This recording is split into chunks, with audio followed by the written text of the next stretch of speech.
Welcome to the Human Capital Innovations Podcast.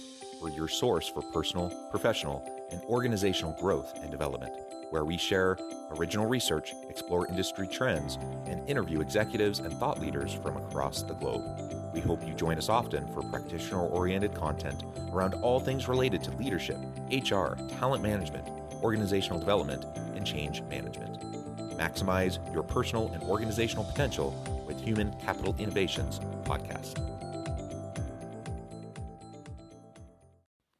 Do you enjoy the Human Capital Innovations Podcast? Please subscribe, leave a review, comment, share, and consider supporting the podcast on Patreon, even at the producer and sponsorship levels.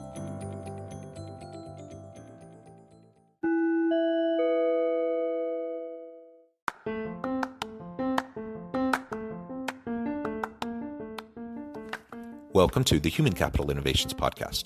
In this HCI podcast episode, I talk with Ryan Foland about how to be your authentic self to better connect and relate to people at work and in life.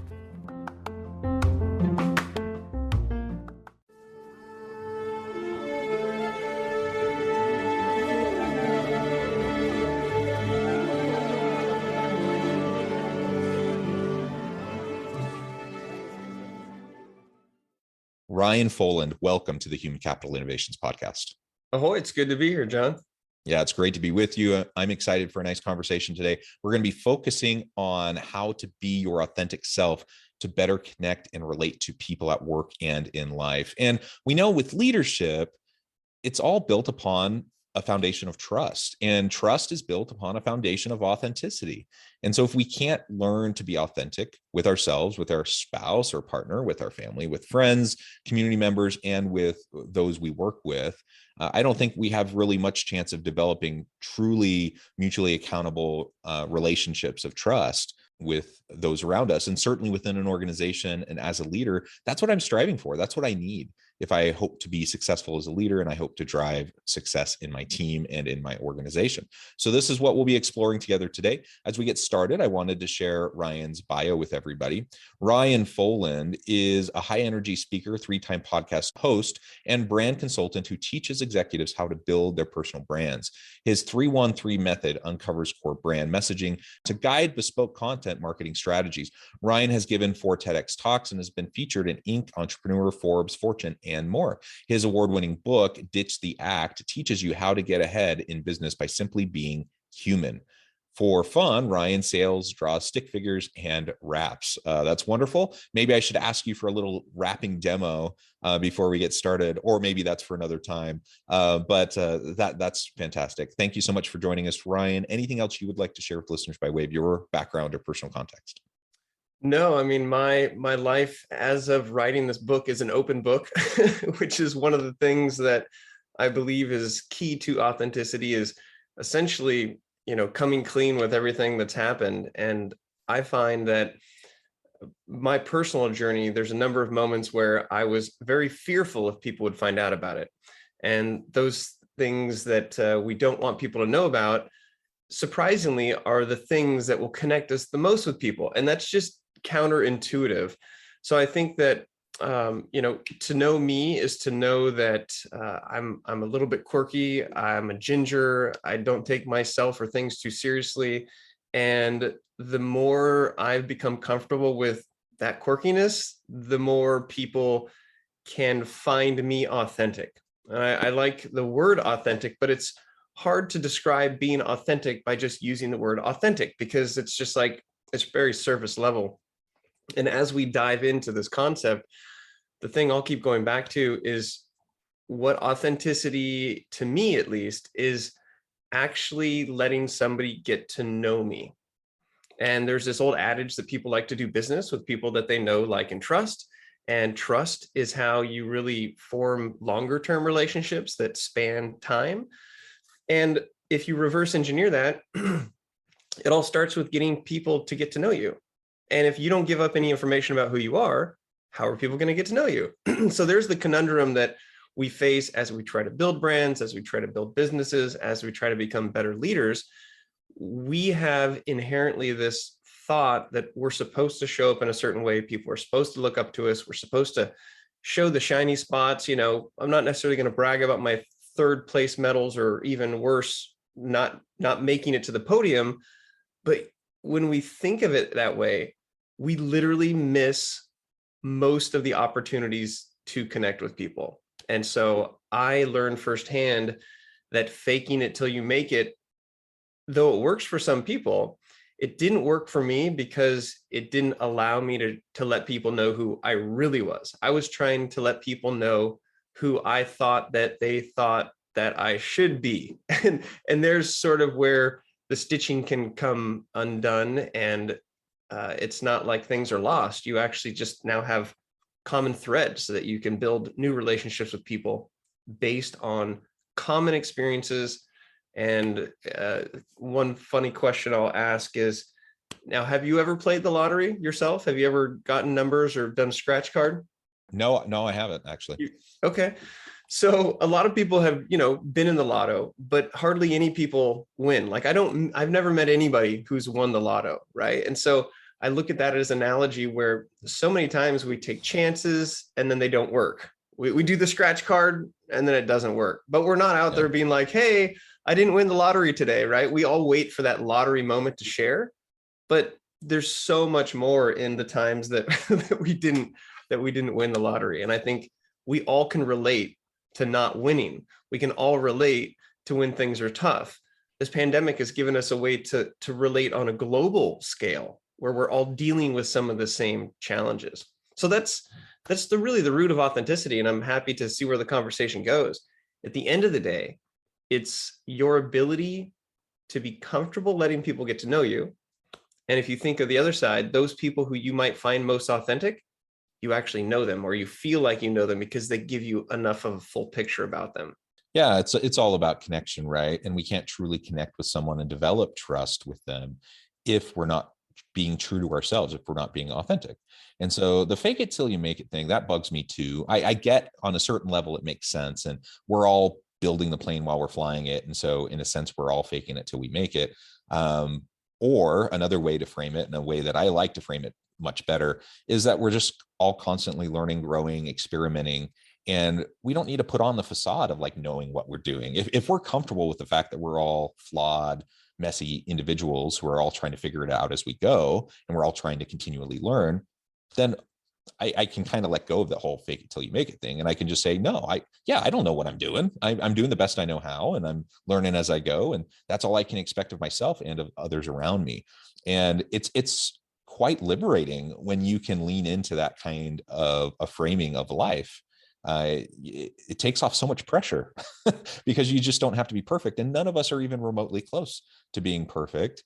We all have our flaws, of course, and we all have our baggage. And we have to appropriately share with people. We can't dump on people, but if I can be a little bit vulnerable with you, you're going to generally, that's going to increase the chances that you're going to open up and be a little bit more vulnerable with me. And therefore we're being more genuine and authentic and connecting, right? And as we have those human connections, that's more and more opportunity for us to build meaningful relationships of trust, where that can lead to all sorts of great things. In the workplace, of course, that can lead to collaborations, that can lead to new, interesting innovations, things that would never happen if we never connected with new people in new, interesting ways.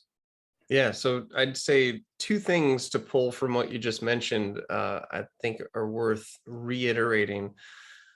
One is this idea that, you talked about how when you're vulnerable or when you open up, it gives people a chance to kind of connect.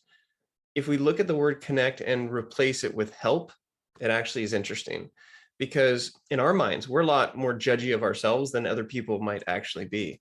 And when you are quote unquote vulnerable, as Brene Brown repositions it into courageous enough to sort of open up, what it does is it actually opens up this window so that the person you're talking with can support you, whether it's their advice, whether it's a common experience that they've had, whether it's a book that they read, whether it's a documentary that they saw. And so if you look at connection, if I'm talking with you and I'm like, yeah, things are great, it's amazing, I'm making all kinds of money, I'm happy with the wife, things are good, the sailboat's working, all this kind of stuff, like, what do you have to participate in that conversation? You just sit there and you're like, okay, Well, that's cool. I feel bad about myself. No, I don't have that. Okay, that's good. Good for you. Pat you on the back, right? But Yeah. it's a pretty shallow kind of a connection, right? There's no way for you as the participant in the conversation to participate. And so if you take the same, I guess, number of words, but I'll be like, well, I hit a rough patch with one of my clients. I might lose them. And the sailboat just got out from the yard. And now I realize that there's more work to be done. And even today, I was trying to get on my Zoom and I had to restart my whole computer just to use the functionality that I wanted. And now all of a sudden there's like, you can share a project that you didn't think they were well. You can talk about a client and how you brought them back. You can talk about how like, oh my gosh, the same thing happened to me with Zoom. And now there's a back and forth. So that connection is really conversation. And if it's just, here's how awesome I'm doing, it's like an Instagram post where you're like, wow, that's so amazing. All I can do is really just like it.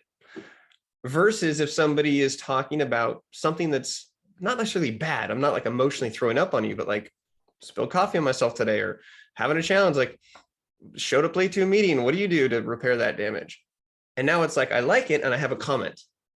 So if what you're saying doesn't let people give this quote unquote comment, then there is no connection. So I think that's an interesting way to look at it. And I don't want to say that, maybe I will. If you only share the good stuff, it's selfish because you're not allowing the person to participate. And so this leads to the second topic of what you had mentioned, which is this idea of somebody's got to go first. And people, what does ditching the act mean? Well, when you get online with somebody and you haven't met them before, or it's a colleague or a boss, and you're like, hey, how's it going? I'm great. How are you? I'm good. Good. Okay. Should we get going? Yeah, let's get going. Okay. Like if nobody goes first, there's no opportunity to go second. So instead, when I was talking with my boss, so when I walked in this morning, it's like, how'd it go? And I was like, well, we didn't go because I was supposed to go lobster diving last night, but there was like 5-foot waves and low tide, and I haven't figured out how to control Mother Earth yet. And I was just bummed about it. And we had this whole conversation about being bummed about stuff that we plan on based on weather or something that we have no control over. And so I felt so much better about it. It's just somebody has to go first. So the challenge is, and the next time the conversation happens where somebody's like, oh, how are you doing? Instead of just defaulting to great, awesome, try to share something. I don't know, I didn't get that great of sleep last night. You just went first. Somebody else would be like, you too? Oh my gosh, right? So this idea of being brave enough to just go first, you just see what happens. People participate. They get to know you through that kind of stuff. So I think you brought out two good points about connectivity and this opportunity, but somebody's got to start it, right?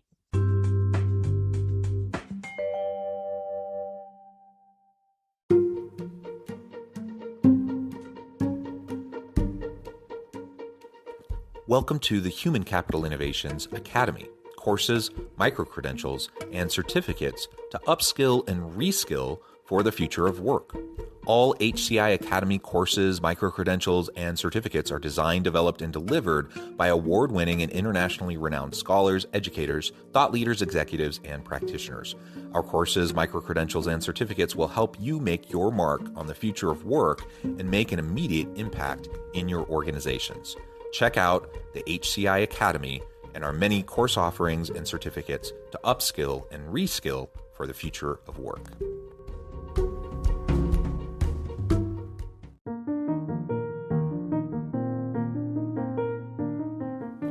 Check out our new weekly LinkedIn newsletter, Alchemizing Human Capital, exploring industry trends via original research and interviews with executives and thought leaders from across the globe. We look forward to having you join us.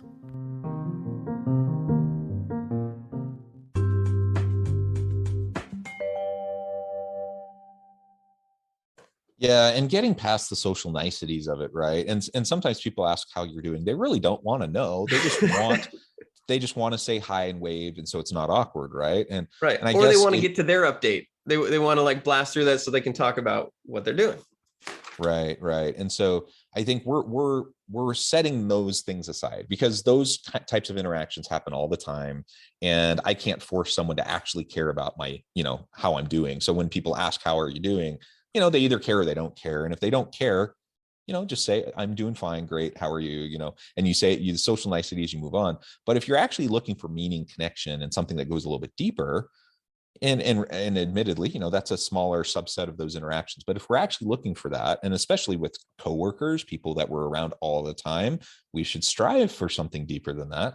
Then we have to be a little bit vulnerable. We have to be willing to go first, and we have to be willing to put ourselves out there a little bit. Now we can do that appropriately, and we can do that little by little. We don't have to dump on somebody, and nobody likes to be around someone who's always negative. And so if we're only always talking about horrible things, or just being a Debbie Downer or something, that's not going to be positive. But we can mix in the good, the bad, the challenging, just the reality, right? The reality of life, the messiness of life, because we all experience it.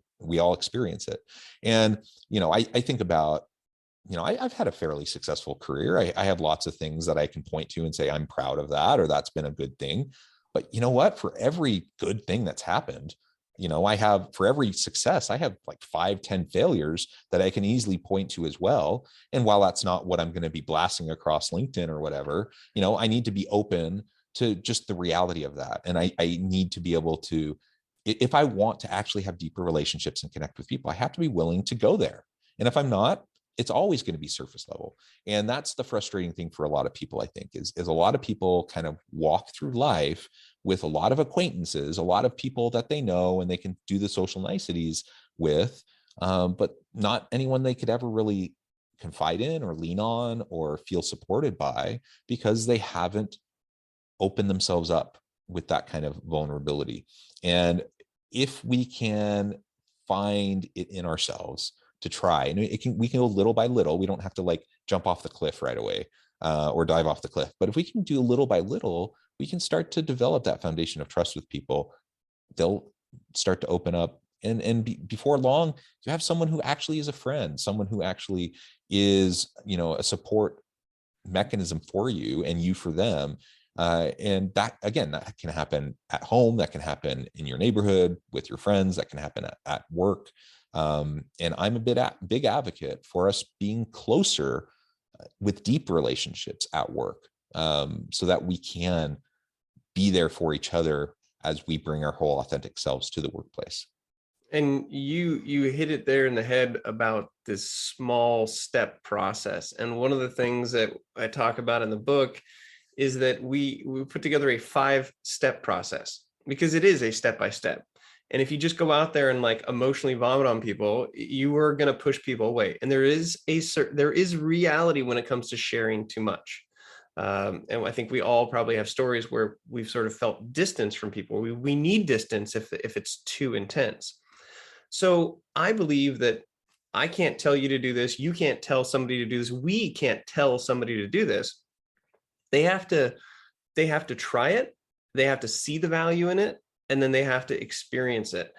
And that can start in baby steps.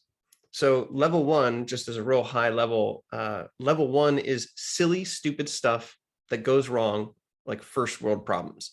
Zoom not working, technical issues, forgetting your shoes when you're working, like all these little things.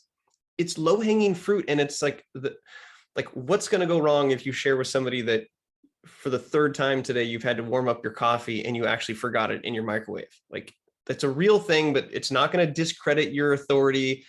So low level things are good to start with.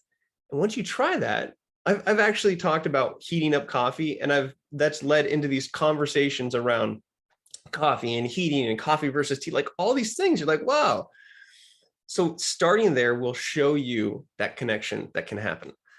Level 2, so once you get comfortable and see that people aren't like going to judge you on spilling coffee on yourself, but they're actually they're like, okay, that makes sense because I've done that too. Level 2, the next level is about relationships, because we all have had challenges with relationships. So if you're sharing with somebody about a challenge that you're having with somebody else, that's like another layer of connectivity. The 3rd level is, bigger setbacks, things that you're afraid to tell people. Maybe the fact that I mean, my story, I got a DUI and I hid it for 15 years, like hid it, like from my parents. They actually found out about it when the book was published. And they're like, wow, why didn't you tell us before? We could have supported you. I'm like, oh, like in my own mind, it was the biggest deal. And the lessons that I've learned from that has really changed me as a person. And so if you don't know that that was part of my story, you don't really get to know me, who I am now. So level 3 is the stuff that maybe are not sure people will land with. Level 4 is like the catastrophic stuff, the loss of businesses, the loss of marriages, the loss of children, these things that like are so heavy, and you just don't go out and say it. But if you've built up a relationship with people and they continue to get to know you more, then they're there for you. They're going to hug you. They're going to let you cry. They're going to be there, and you build up to that. And then level 5 is what not to share. So anything that's divisive, extreme politics, extreme religion, extreme sex, extreme drugs, extreme anything, you just have to know is like, whoa. So if you look at this as a step-by-step process, I think we're both saying the same thing, is like, start small and then let the world show you that this person is now actually interested in helping you out. Wow, they didn't just totally judge me and hang up the phone call. No, they just shared their own experience. And as you said, it's those moments over time, people get to know you. It's up to them if they want to like you or not. So there are people that don't like certain personalities, don't like certain, ways that people show up. But if they do like you, based on getting to know you, that's the foundation for trust. And that's what this idea of ditching the act is all about. Because we have these different personas. Like, maybe you're slightly different around your wife or your husband or your partner than you are your boss. Or like when your mom shows up, do you straighten up because she's going to give you a hard time for it? Like, and the dissonance between what you're showing up as and what you really are, that becomes stressful over time. And it's so unfortunate when you see these people who are just like, they seem like everything's fine, but what's really going on is a total delta, and then they take their own life, or they get into trouble, or it comes out in a negative way. So it's almost like a little pressure valve. The more you're that constant person, people get used to it, and then you don't have to like change how you're showing up. You don't have to do that. Like, I'll be right back. Hey, oh, hold on a second. It's just so much less anxiety, less stress, less pressure. Yeah. And that's for me what feeling like myself is like. Not thinking too much about what I'm going to say before I say it, or changing how I am based on the audience. I'm like, I'm kind of me, whether you one way or the other. And that stress lowers and the anxiety lowers. And then I think quality of life improves. People, they're like, wow, thanks for being straight up with me, or like giving me an opportunity to be more myself around you. Yeah. I love it. Ryan, this has been a fascinating conversation. We've only scratched the surface. I have so many other questions, but for today, we're going to have to end it there. Before we wrap up, I just wanted to give you a chance to share with listeners how they can connect with you, find out more about your work, your team, and then give us the final word on the topic for today. Sure. So the best way to find me online is ryan.online. You can look at bringing me to your organization as a speaker. You can look at purchasing the book to help as a sort of do-it-yourself. And I do consulting for executives with their brands, and love working with companies who want to make their business more personal. And I'm a stick figure artist. If you look anywhere online, you'll see stick figures. And so I'm having fun making some stick figure NFTs. So if you're in that space and you need an excuse to buy your first NFT, then I can be there for you. And I see it as a way of educating people, of just transacting in a different way. And so I'm excited about technology and how that helps us all connect more. So that's it, Ryan.online. I'm usually on Twitter if I'm on a social media platform. My Instagram, you'll get a bunch of stick figures and sailboats. And if you had to sum up what we were talking about today in 30 seconds, how would you wrap things up? I would wrap it up by saying, here is the deal. Let me give it to you real. The key to connection is to learn to reveal, because you are not perfect and neither am I. And that is the exact reason that we see eye to eye, because everybody's different, but we are all the same. To be perfectly imperfect is how you win the game. And if you only showcase good and do not share the bad, you will miss connections that you never knew you had. So when you learn to ditch the act and learn to be yourself, you open up this window to have people help you out. Ugh. I love it, Ryan. That is fantastic. I even got some rap in there from you. That's wonderful. I encourage listeners to reach out, get connected, find out more about what Ryan can do for you. And as always, I hope everyone can stay healthy and safe, that you can find meaning and purpose at work each and every day. And I hope you all have a great week.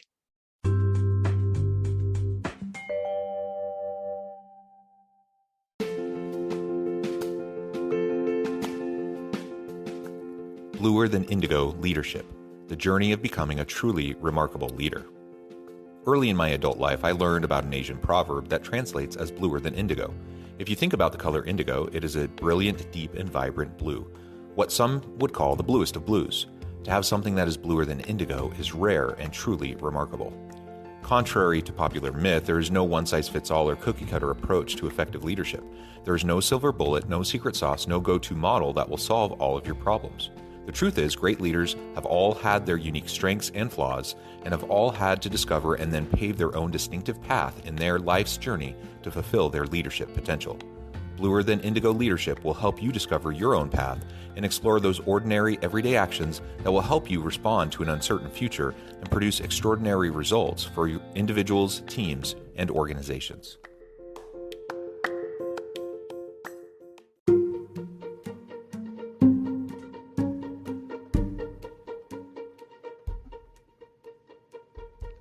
Check out Human Capital Innovations magazine, Human Capital Leadership. Human Capital Leadership is a free, interactive e-magazine with the mission to help individuals, leaders, and organizations find innovative approaches to maximize their human capital potential. We publish issues quarterly in August, November, February, and May. Take a look at the latest issue and let us know what you think.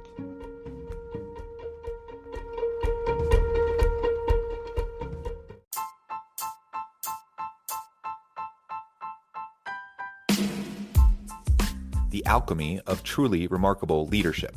Ordinary, everyday actions that produce extraordinary results. Consider how the nature of work has shifted over the past 50 years. With increased globalization, rapid technological advancement, and the shift in economic composition, the average job of today looks very different than the average job of 50 years ago. What will the jobs and organizations of tomorrow look like? Moreover, what does this all mean for organizational leaders?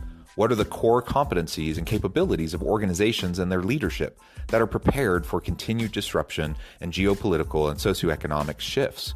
Regardless of what the future holds, increasingly, leaders need to be socially minded, data-driven, decisive, champions of talent, and disruptors of the traditional notions of leadership, teams, organizations, and work. The alchemy of truly remarkable leadership will help you to explore your own leadership competencies and capabilities and consider ways to apply and implement them into your workplace and personal life.